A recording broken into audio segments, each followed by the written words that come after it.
The outer veil was a quiet place. It was a wide stretch of dark space at the edge of the Vorith Dominion, far from the bright core worlds and far from any real danger. Nothing important ever happened there. That was why pilot Doran Vale liked his patrol route. He flew a small scout ship through the same empty stars every week, checked a few old sensor buoys, and went home. It was a boring job, but boring jobs were safe jobs, and Doran liked being safe. The Vorith Dominion was a large and powerful empire. It ruled over 12 different worlds and many smaller colonies.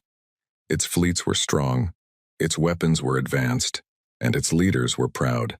For 300 years, no enemy had dared to challenge it inside its own borders. The Dominion had grown used to winning. It had grown used to being the strongest power in this part of the galaxy. On that day, Doran's scout ship passed near a small, cold star with no name, only a number. His sensors picked up something strange. At first he thought it was a sensor error. He tapped the screen twice, the way he always did when the numbers looked wrong. The shape did not disappear. There was a ship sitting alone in the dark, near the edge of the star's weak light. It was huge, far bigger than any scout vessel, even bigger than most Vorith warships. It was not moving. It gave off almost no heat and almost no power. If Doran had not flown directly toward it, he might have missed it completely. He slowed his ship and looked closer. The hull of the strange vessel was dark gray, almost black, with no markings he recognized. It had no flags, no symbols, nothing that matched any species or empire in the Dominion's records. He ran the shape through his ship's database. Nothing matched, not even close. Doran felt his hands grow cold on the controls. He had heard stories about ghost ships from the old wars, dead vessels left drifting for centuries. But those stories were just stories, things told to scare young pilots. This ship did not look dead. It looked like it was waiting. He sent a message back to his command station, keeping his voice steady even though his hearts were beating fast. This is Scout Vale. I have found an unknown vessel near outpost marker 721. It does not match any ship in our records. Requesting instructions. 2. The answer did not come quickly. Messages had to travel a long way before reaching the nearest fleet command. Doran waited, watching the silent ship through his window, feeling smaller with every passing minute. He did not try to get closer. Something about the stillness of the great dark ship told him that getting closer would not be wise. Many hours later, a response finally arrived. He was ordered to keep his distance, take more readings, and wait for a proper fleet to arrive. Doran breathed out in relief. He was happy to let someone else deal with this. Word of the discovery moved quickly up through the ranks of the Dominion's military. By the next day, it had reached Fleet Admiral Korath Des, one of the most experienced commanders in the entire Navy. Korath had fought in 3 border conflicts and had helped bring 2 smaller species under Dominion control. He was not a man who was easily surprised. But when he looked at the readings sent by the young scout pilot, even he felt a small chill run through him. No power signature matches our database, he said to his second officer reading from the report. No design matches our database.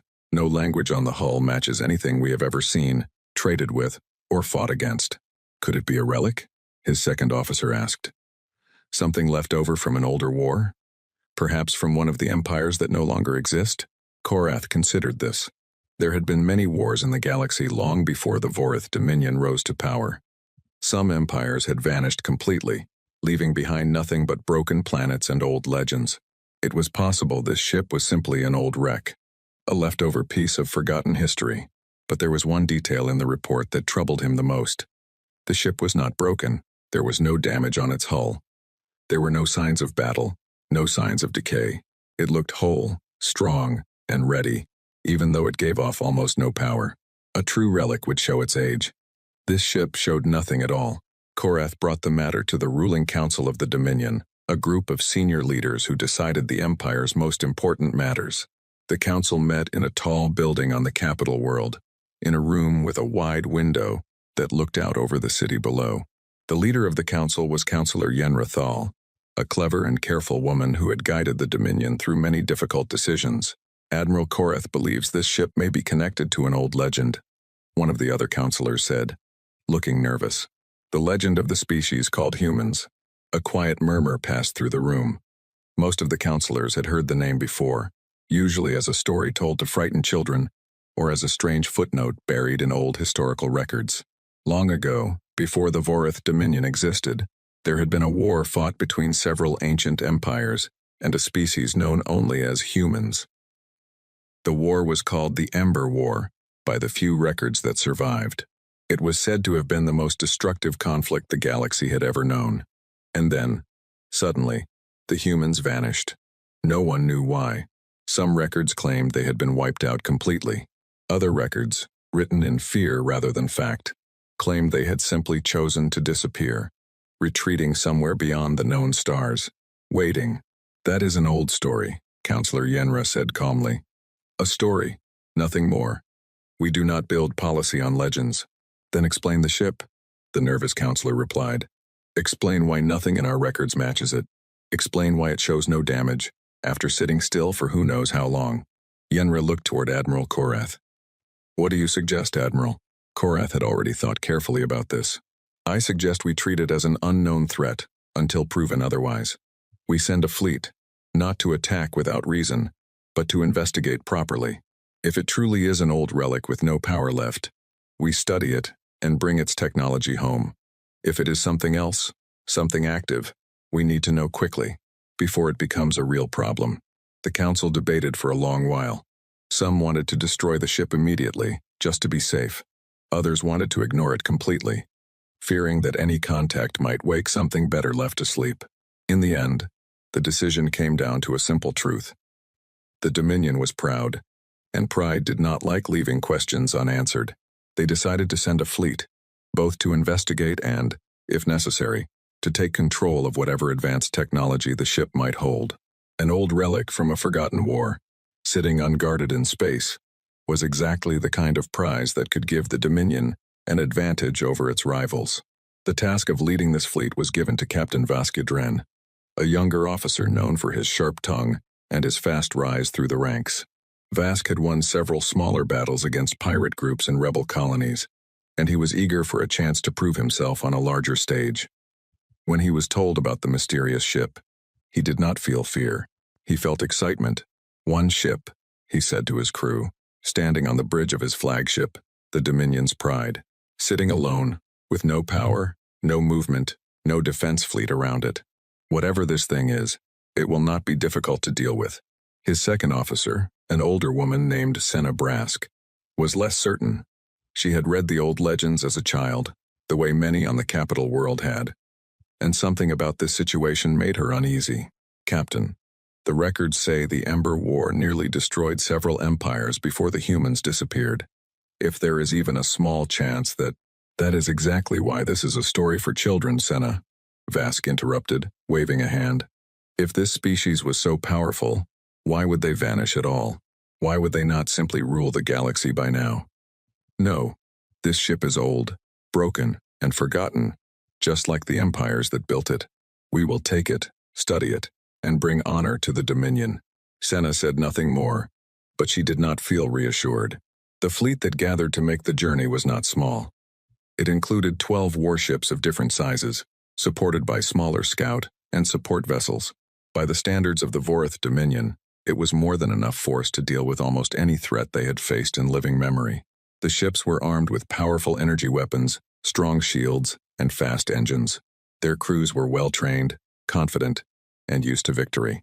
As the fleet prepared to leave the capital world, Admiral Korath stood at the edge of the launch platform, watching the great ships rise into the sky one by one.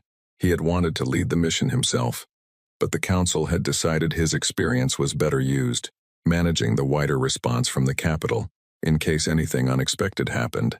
Watching the ships depart, he felt a strange unease he could not fully explain. He turned to a young officer standing beside him. Send a message to Captain Vask.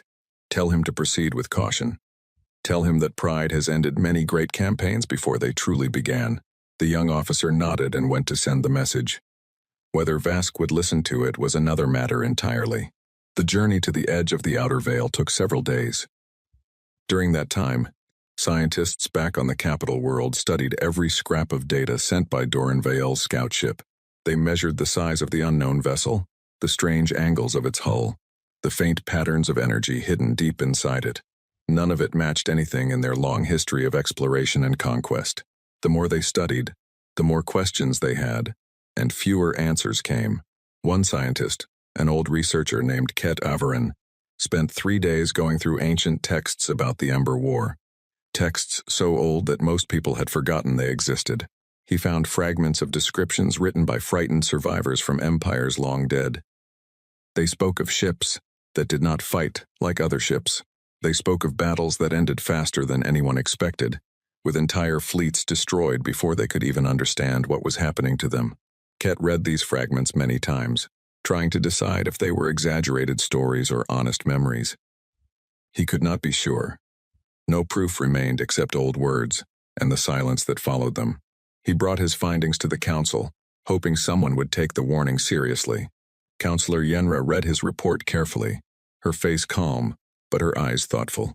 "These are very old words, Researcher Ket," she said. "Written by frightened people, long after the events they describe. We cannot build a policy of fear on stories like these." "I am not asking you to fear them, Counselor," Ket replied. "I am asking you to be careful. There is a difference."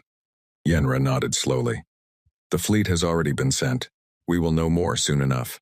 As the fleet drew closer to the unnamed star where the strange ship waited, Captain Vask grew more confident with every passing hour.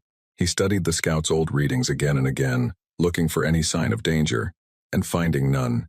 The ship gave off no weapons activity. It gave off no shields. It simply sat there, dark and still, like a sleeping giant that had been forgotten by time.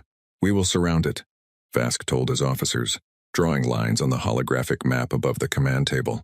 "We will attempt communication first, as protocol requires. If there is no response, and there likely will not be, we will move to secure the vessel. If it shows any sign of resistance, we destroy it before it can become a threat. Simple, clean, and quick." Senebrask looked at the dark shape on the map for a long moment before speaking.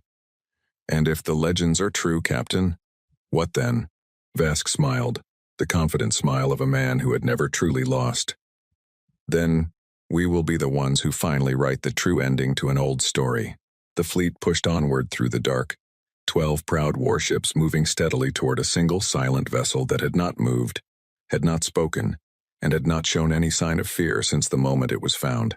Somewhere far behind them, on the capital world, Admiral Korath stood by a window, watching the stars, hoping his warning had been heard, and fearing that it had not.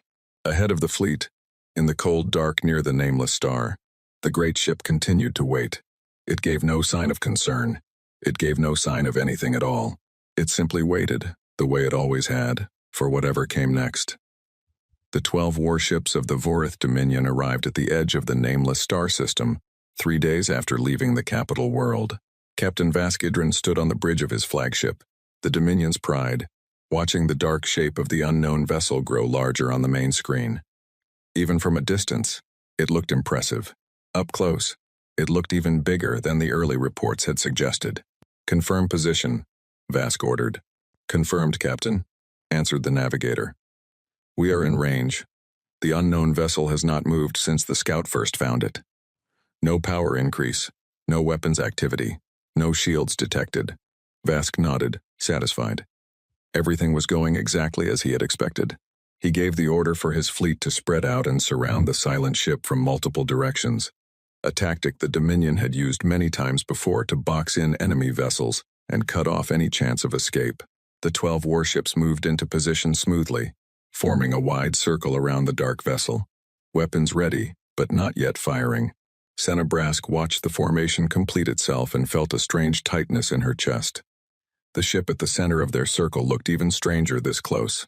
Its hull was smooth and dark, almost like polished stone, with long lines running across it that did not look like any kind of decoration she recognized. They looked more like writing, though no language she knew matched the shapes. "Captain, sensors are picking up something," the science officer called out suddenly. "A very faint power reading. It just appeared a moment ago." Vask leaned forward. "Define faint." "It's small, Captain, barely above the background noise. But it wasn't there a second ago."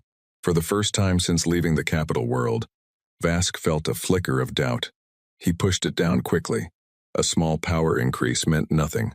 Old systems waking up after a long sleep would naturally use a small amount of energy first. It was not a sign of danger. It was simply a sign that the ship was, in fact, not completely dead. Open a communication channel, Vask ordered. All known frequencies, all known languages. Let us see if anyone is home. The communications officer worked quickly, sending out greetings in every language the Dominion had ever recorded, along with simple mathematical patterns that any intelligent species would likely understand. The bridge waited in silence as the message went out across the empty space between the fleet and the strange vessel. For a long moment, nothing happened. Then suddenly, every screen on every ship in the fleet flickered at the exact same instant. A single message appeared, written in the Dominion's own language, perfectly translated, with no sign of difficulty or delay. Leave this system. This is your only warning. The bridge of the Dominion's pride went completely silent. Vask stared at the words on his screen, his confidence wavering for just a moment. The message was short, calm, and direct. It did not sound desperate. It did not sound like a trick used by a dying, broken ship trying to scare away intruders. It sounded like a simple statement of fact, the kind one might give before doing something they had done many times before. How? Vask said slowly. Did it translate our language so quickly? We have never made contact with this species before. There is no record of communication between us and anyone matching this ship's design. No one on the bridge had an answer. Senna Brask broke the silence, her voice steady but careful. Captain, I believe we should consider withdrawing. At least until we understand more about withdrawing? Vask turned to her, his earlier doubt replaced quickly by anger and pride. We have 12 warships surrounding a single vessel that has shown no weapons, no shields, and barely any power. It sends us a single message. And you want to run? Do you understand how that would look to the Council? Do you understand what they would say about a fleet that fled from one ship without firing a single shot? I understand the risk of pride more than the risk of caution, Captain, Senna replied quietly. Vask ignored her. He turned back to the main screen, where the dark ship sat at the center of the fleet's circle, silent once more, as if the warning had already been given and there was nothing more to say. Send a response, Vask ordered the communications officer. Tell them this system and this vessel now belong to the Vorith Dominion. Tell them to power down completely and prepare to be boarded, or face destruction. The message was sent. The reply came almost instantly, the same calm words appearing once more on every screen. This is your only warning. Vask's jaw tightened. He looked around the bridge at his crew, many of whom had grown quiet, their earlier excitement replaced by a creeping sense of unease. He needed to act before that unease spread any further and turned into outright fear. Enough words, he said, standing taller. All ships, prepare weapons. We move to secure the vessel by force. Target its primary hull. Fire on my command. Across the fleet, 12 warships began charging their main weapons. The soft hum of powering systems filling each bridge with a low vibration. Crews who had trained for years for moments exactly like this one moved through familiar steps, checking targeting systems, confirming firing solutions, watching their displays for any sign of resistance from the silent vessel in the center of their formation. On the bridge of the Dominion's Pride, Senna Brask watched the dark ship one final time before the order to fire was given. It had not moved. It had not raised shields. It had not powered any weapons that their sensors could detect. It simply sat there, waiting, exactly as it had been waiting since before Doran Vale had ever found it. She thought of the old stories her grandmother used to tell her as a child. Stories about a war so terrible that entire fleets vanished in moments. About a species that fought not with anger, but with something colder and far more frightening. A kind of quiet certainty that left no room for mercy or hesitation. She had always believed those stories were exaggerated, passed down and changed over many generations, until they became legend instead of history. Now, looking at the still, silent ship on the screen, she was no longer so sure. Captain, she said one last time, please reconsider. See? Vask did not look at her. Fire. 12 warships released their weapons at the exact same moment. Streams of bright energy crossing the dark space toward the single silent vessel at the center of their formation. The light from the attack lit up the entire system for a brief instant, bright enough to be seen from much farther away, than anyone watching could have known. For one heartbeat, everything seemed normal. The weapon's fire raced toward its target exactly as it always had, in every battle the Dominion had ever fought and won. Then something happened that none of them had ever seen before. The bright streams of energy, which should have struck the dark ship's hull within seconds, simply stopped. They did not explode against shields. They did not bend around some kind of barrier. They simply vanished, as if they had never existed at all, swallowed by something none of the watching crews could explain or even properly see. On the bridge of the Dominion's Pride, the weapons officer stared at his display in confusion. "Captain, our shots, they're gone. There's no impact reading, no deflection, no absorption signature. They simply disappeared." Vask's confidence finally cracked completely. "Fire again. All weapons, continuous fire." The fleet obeyed, and again the bright lines of energy crossed the dark space toward the silent ship, and again, every single shot vanished before it could reach its target, swallowed by something invisible and impossible to understand. On every bridge across the fleet, crews who moments before had been calm and confident now stared at their screens in growing horror, watching weapon after weapon disappear into nothing, watching the dark ship sit completely unharmed and completely still, as if 12 warships firing everything they had meant absolutely nothing to it at all. Senna Brask felt her hearts pounding hard in her chest. She had seen many battles in her career, had watched enemy fleets break and flee under the Dominion's firepower more times than she could count. She had never, not once, seen anything like this. There was no sound of victory on the bridge now. There was only silence, broken occasionally by the soft, useless hum of weapons firing into emptiness. "Captain," she said, her voice barely above a whisper, "I think we need to retreat. Now." Vask stood frozen, staring at the main screen, watching his fleet's full firepower disappear into nothing, again and again. For the first time since he had taken command of this mission, he had no idea what to do next. The confident plans he had made on the journey here, the careful tactics he had drawn on the holographic map, none of it had prepared him for an enemy that simply made every attack vanish without effort, without even bothering to fight back. On the dark, silent ship at the center of the Dominion circle, nothing changed. No new lights appeared.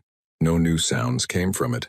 It remained exactly as it had been since the very beginning, calm and quiet, as if it were simply waiting for the Dominion's fleet to finish, wasting its time before something else happened. And somewhere deep inside that great dark hull, something was finally beginning to wake up. On the bridge of the Dominion's Pride, Captain Vaskidren stared at his screen, watching weapon after weapon vanish into nothing. His confidence, the same confidence that had carried him through every battle of his career, was gone completely. In its place was something he had not felt in a very long time: fear. "Captain, orders?" the weapons officer asked, his voice shaking slightly. Vask opened his mouth to speak, but before he could give any command, the dark ship at the center of the fleet's formation finally moved. It did not move the way ships normally moved, with engines flaring and hulls turning slowly through space. It simply was somewhere else. One moment, it sat motionless at the center of the circle. The next moment, every sensor across the fleet showed it had shifted position slightly, as if it had simply chosen a new place to exist without bothering to travel the distance in between. "Impossible," the navigator whispered. "There's no engine signature. No movement was detected. It just changed position." Before anyone could respond to that impossible reading, 3 of the Dominion's warships near the edge of the formation simply went dark. It happened without warning, without sound, without any visible weapon being fired from the strange vessel. 1 second, the 3 ships were there on the main screen, lights blinking, crews working, weapons firing uselessly into the void. The next second, they were gone, their power signatures vanishing from every sensor at the exact same instant, as if someone had simply erased them from the universe. "Report," Vask shouted, gripping the edge of his command chair. "What happened to the steadfast wing, the iron tide, and the bright arrow? Report immediately." No answer came. There was nothing left to report from. The 3 warships, each one carrying hundreds of crew members, simply did not exist anymore. On the bridge, panic finally broke through the disciplined silence that had held the crew together until that moment. Officers who had trained for years to remain calm under fire now found themselves staring at empty space where 3 proud warships had been only seconds before. Struggling to understand how such a thing was even possible, Senebrask forced herself to stay focused, despite the fear rising in her chest. "Captain, we need to retreat. Whatever that thing is doing, we cannot fight it. We need to leave now, while we still can." Vask did not answer immediately. He was still staring at the empty space on the screen where 3 ships had been only moments before, his mind struggling to accept what his eyes had clearly shown him. Before he could give the order to retreat, 2 more warships vanished from the formation, their lights, their weapons, their crews, all gone in the same impossible instant as the others. This time, a few crew members on nearby ships managed to catch a glimpse of what happened on their sensors. It was not an explosion. There was no fire, no debris, no wreckage left behind at all. The ships were simply removed from existence, as cleanly and quietly as wiping a mark off a clean surface. "All ships, retreat," Vask finally shouted, his voice cracking with panic. "Full reverse. Emergency jump preparation. Now!" The remaining 7 warships of the Dominion's fleet began turning away from the dark vessel, engines flaring desperately as crews fought to bring their ships to maximum speed in the wrong direction. It was too little, too late. The strange ship at the center of the system had already proven it did not need to chase anything down. It had already shown that distance meant nothing to it. One by one, the retreating warships began to vanish as well, their crews screaming warnings into useless communication channels as their power readings dropped to 0 in less than a second each time. There was no pattern to which ship went next, no order that anyone on the bridge of the Dominion's Pride could understand. It simply happened, again and again, faster than anyone could process, until only a handful of ships remained. Senebrask watched the main screen with wide eyes, counting silently as ship after ship disappeared from the formation. 12 ships had come to this system with confidence and pride. Now there were only 3 left, including the flagship itself, and the gap between them and safety seemed to grow longer with every passing second. "Captain, jump drive is almost ready," the helm officer called out, sweat running down his face. 30 seconds until we can escape." "Doan." 30 seconds felt like an eternity. Vask stood frozen at his command chair, watching the dark ship on the screen, which had still not fired a single visible weapon, had still not shown a single flash of light or sound, and yet had already destroyed 9 of his 12 warships in less time than it took to give a single order. 20 seconds, the helm officer called out. Another ship vanished. Now there were only 2. 10 seconds. Vask closed his eyes for a brief moment, praying to whatever gods his people still believed in that his flagship would survive long enough to escape. When he opened his eyes again, the dark vessel on the main screen had still not moved from its new position, still sitting calm and silent, as if none of this required any real effort on its part at all. 5 seconds. 4. 3. The Dominion's Pride lurched forward as its jump drive finally activated, tearing a hole through normal space and pulling the ship and its remaining crew away from the nameless star system in a burst of light. Behind them, the very last surviving warship of the original 12 attempted the same maneuver, only a moment too late. Its power signature blinked out completely just as the Dominion's Pride vanished into the safety of hyperspace, leaving Vask Idrain alone with the knowledge that he was the only captain who had survived this disaster. The journey back to the capital world felt longer than the journey out had been. Vask sat in his quarters for most of the trip, unable to sleep, unable to eat, replaying the destruction of his fleet over and over in his mind. He had lost 11 warships and thousands of crew members in less time than most battles took just to begin. He had no explanation for what had happened. He had no real understanding of how a single ship, one that had never fired a single visible weapon that anyone could identify, had managed to erase an entire fleet from existence in mere moments. Senebrask spent much of the journey reviewing whatever sensor data had survived the disaster, hoping to find some clue, some pattern, anything that might explain what they had witnessed. The data was frustratingly thin. There were no clear images of weapons fire. There were no clear readings of energy discharge matching the disappearance of each ship. It was as if the very act of destruction had been designed to leave behind as little evidence as possible, almost as though whoever or whatever controlled that ship simply did not care about being understood by those it destroyed. When the Dominion's pride finally returned to the capital world, the news of what had happened spread through the Empire faster than anyone could control. Within hours, every senior officer, every council member, and eventually every citizen who paid attention to such things knew that a fleet of 12 warships had been sent to investigate a single unknown vessel, and only one ship, carrying only a fraction of its original crew, had returned.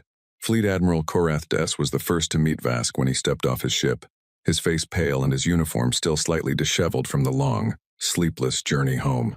"Tell me everything," Korath said quietly, his voice carrying none of the anger one might expect after such a disaster. Instead, there was only a deep and heavy concern.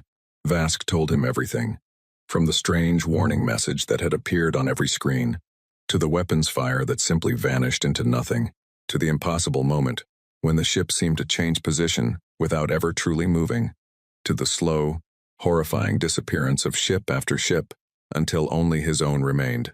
He told it all in a flat, exhausted voice, as if speaking the words out loud somehow made the memory feel slightly less real, even though he knew it would never truly leave him.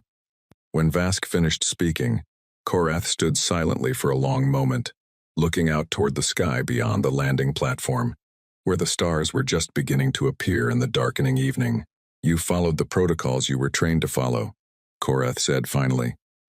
"You acted with the confidence the Dominion has always rewarded. None of that was wrong by the standards we have always lived by. But I fear, Captain Vask, that we have just learned something about this galaxy that we should have learned a very long time ago." "What is that, Admiral?" Vask asked quietly. Korath turned to look at him, his expression heavier than Vask had ever seen it before. "That there are forces in this universe far older and far stronger than us. Forces that we assumed had vanished simply because we stopped seeing them. And now, it seems, they have decided to remind us that they never truly left at all.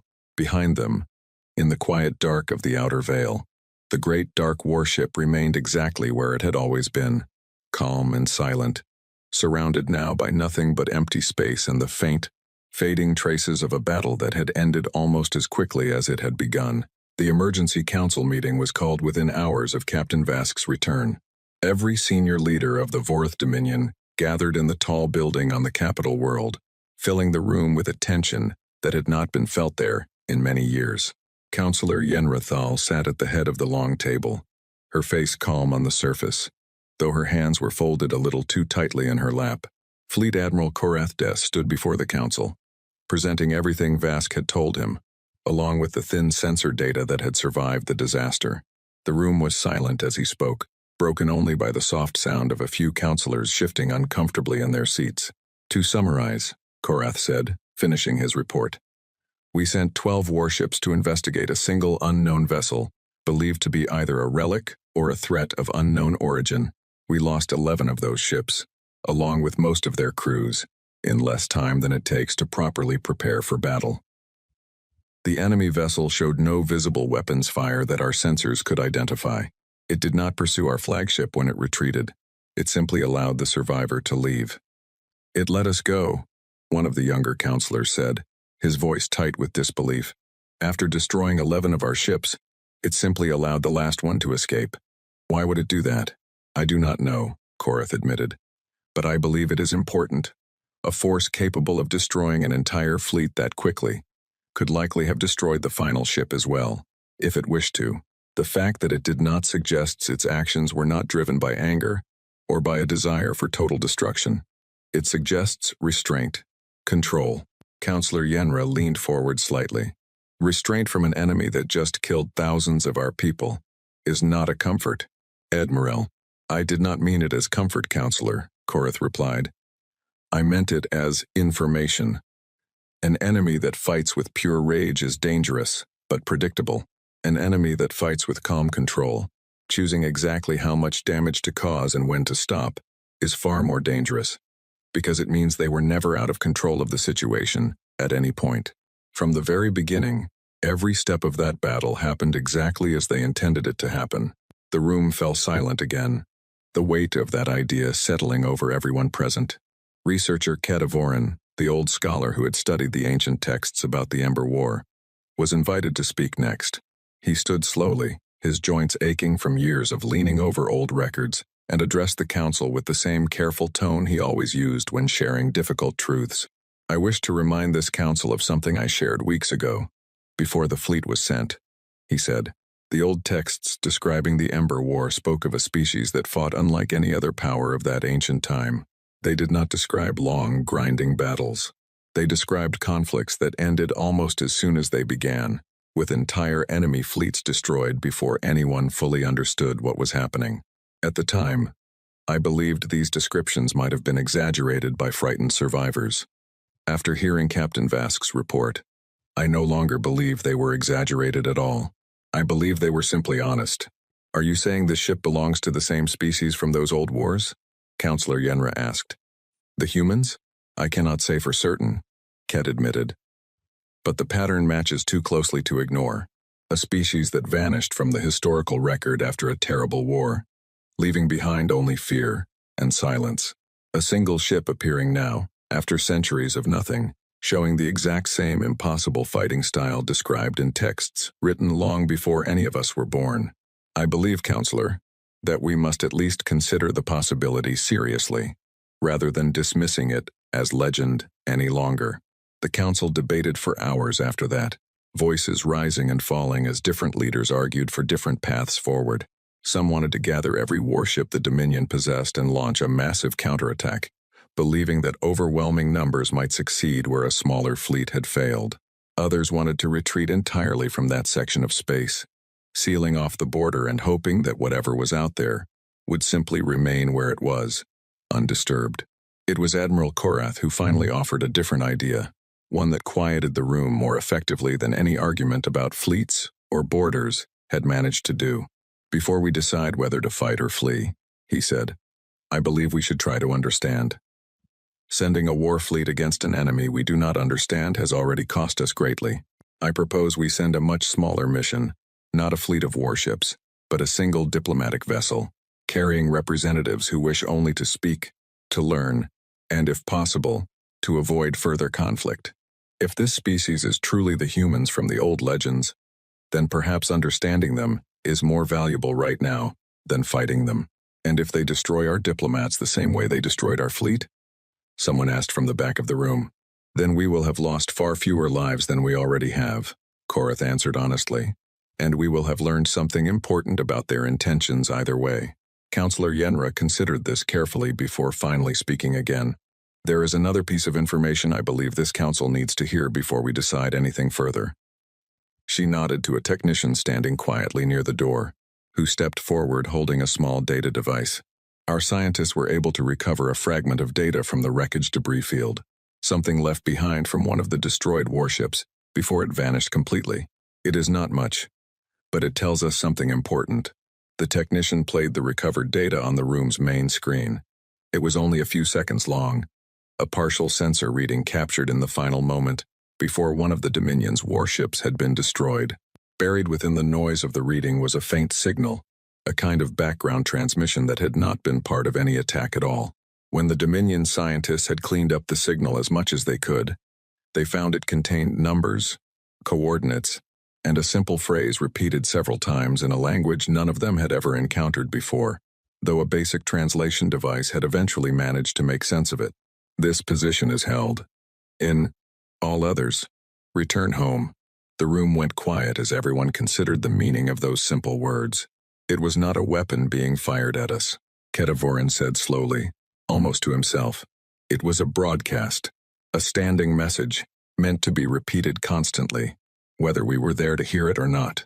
A border marker, Korath said, understanding dawning slowly on his face. This was never meant to be a hidden relic waiting to be discovered. It was meant to be found. It was meant to warn anyone who came near that this territory, whatever lies beyond it, belongs to someone, and that someone expects to be left alone. Then why did our scout not detect any kind of presence before approaching? Someone asked. Why did it not send this message the moment Pilot Vale's ship arrived? Perhaps it did not consider a single scout ship worth warning, Korath suggested. Perhaps the message only triggers when a true threat approaches. 12 warships, after all. would certainly qualify as a threat, by any reasonable measure. 1. The implications of this idea spread slowly through the room, each counselor working through the same uncomfortable thought in their own way. If this single ship was simply a border marker, a single sentinel meant to hold a position and warn away intruders, then what kind of power lay behind it? What kind of civilization built ships strong enough to destroy 11 warships in moments, and then placed such ships quietly along the edges of their territory, simply waiting, simply watching, with no need to announce their presence to the wider galaxy at all? Counselor Yenra finally rose from her seat, drawing every eye in the room toward her. "We will follow Admiral Korath's suggestion," she said. "We will send a single diplomatic vessel, unarmed, carrying a message of peace and a desire to understand. We will not send another fleet. We have learned, at great cost, that fleets accomplish nothing here except loss. And if the diplomats are destroyed as well?" the same nervous counselor asked again. "Then this council will know, beyond any doubt, exactly what kind of neighbor we have found at our border," Yenra replied. "And we will plan accordingly, with far greater caution than we showed before." The decision was made. Within days, a small unarmed vessel was prepared, carrying a handful of brave volunteers, willing to travel toward the very system where 11 warships had been destroyed only a short time before. Among them was researcher Ket Avorin himself, who had insisted on joining the mission, believing that someone who understood the old legends should be present if they were about to meet the legend itself, face to face. As the diplomatic ship prepared to depart, Admiral Korath stood once more on the launch platform, watching the small vessel rise slowly into the sky. He thought of Captain Vask's pale, exhausted face, as he had described the disappearance of his fleet. He thought of the calm, simple words that had appeared on every screen before the battle even began. He thought of the strange mercy shown to the final surviving ship, allowed to flee while 10 others around it had been erased without a trace. He did not know what waited for the diplomats at the edge of the outer veil. He did not know if they would return with answers, with peace, or with nothing at all. But he knew, deep within himself, that the quiet, careful, dangerous calm shown by that single dark ship was not the behavior of a dying relic, nor the random violence of an angry monster. It was the behavior of something that had been waiting a very long time, patient and certain, for exactly this moment to arrive. Far beyond the edge of the outer veil, in a part of space the Vorith Dominion had never mapped, there existed something the rest of the galaxy had forgotten how to imagine. It was not a single world, nor even a single system, but a wide stretch of stars quietly filled with light, with ships, and with people who called themselves simply the United Worlds. 300 years earlier, the species known to old legends as humans had nearly been destroyed. The Ember War, fought against several ancient empires that no longer existed, had cost them almost everything. Entire homeworlds had been lost. Billions of lives had ended. By the time the war finally stopped, there were so few humans left that many of the surviving empires of that era simply assumed they had been wiped out completely, their species erased from the galaxy along with the empires that had fought them. The truth was far quieter than that assumption. The surviving humans had retreated, not in defeat, but in careful, deliberate silence. They had pulled back behind a hidden border, rebuilt what they could, and chosen, very firmly, to disappear from the wider galaxy's notice until they were strong enough to never be threatened in such a way again. For 300 years, they had grown in secret, building new worlds, training new generations, and constructing ships unlike anything the rest of the galaxy had ever seen, all while remaining almost completely unseen by the empires that had once fought against them. The watchman ships, as the humans called them, were placed at quiet intervals along the edges of their territory, simple sentinels meant to guard the border without drawing attention. Most of the time, they did nothing at all, simply watching, simply waiting, exactly as they had been built to do. Only rarely did one of them ever need to act. Aboard the ship that the Vorith Dominion's fleet had encountered, a single human officer named Warden Ilara Voss sat quietly in a small control room deep within the vessel, reviewing the events of the recent battle with calm, careful attention. The ship itself, named simply Patience, did not require a large crew to operate. Its systems were mostly automated, guided by an intelligence built specifically to protect the border without unnecessary cruelty. And Alara's role was less that of a commander shouting orders, and more that of a quiet guardian, present to make important decisions only when the ship's own judgment required a human voice to confirm them. She had watched the entire battle unfold from her small control room, watching 12 warships approach, watching the warning message sent and ignored, watching the attack begin despite every chance given to avoid it. She had given the final order herself, the order that allowed patients to respond with exactly the amount of force necessary, no more and no less. 11 ships destroyed, 1 ship allowed to flee, carrying the truth of what had happened back to whoever had sent them. Why let the last one go? A younger officer back home had asked her once, during a similar incident years before, when a different fleet from a different power had tested the same border in a different part of space. Because fear without understanding only leads to more fear, Alara had answered then, and she still believed it now. If we destroy everyone who challenges us completely, all anyone will ever know about us is that we are dangerous. If we destroy only what we must, and allow the truth to be carried home, perhaps somebody, somewhere, will learn instead of simply being afraid. The diplomatic ship from the Vorith Dominion arrived at the edge of the system 12 days after departing the capital world. It approached slowly, broadcasting clear signals of peace, carrying no weapons, no shields raised, nothing that could be mistaken for another attack.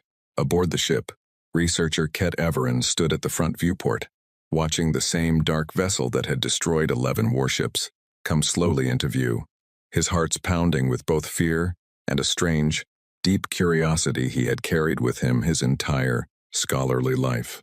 This time, the message that appeared on their screens was different from before. Your intentions are understood. You may approach. The Dominion's diplomatic ship moved closer, slowly, carefully, until finally a connection was established between the two vessels, allowing direct communication for the first time. On the small screen before them, Ket Averin and the other diplomats finally saw the face of someone from the species that had haunted old legends for centuries. Warden Alara Voss appeared calm, even tired, her expression carrying none of the cold cruelty the diplomats had half expected to see. She simply looked like someone who had done a difficult job and was now ready to talk. "My name is Alara Voss," she said, her translated words appearing clearly on their screens. "I am sorry for the loss of your people. It was not something I wanted to happen." The simple honesty of those words caught the diplomats by surprise. They had prepared themselves for many possibilities: arrogance, anger, perhaps even silence. They had not prepared for a quiet apology.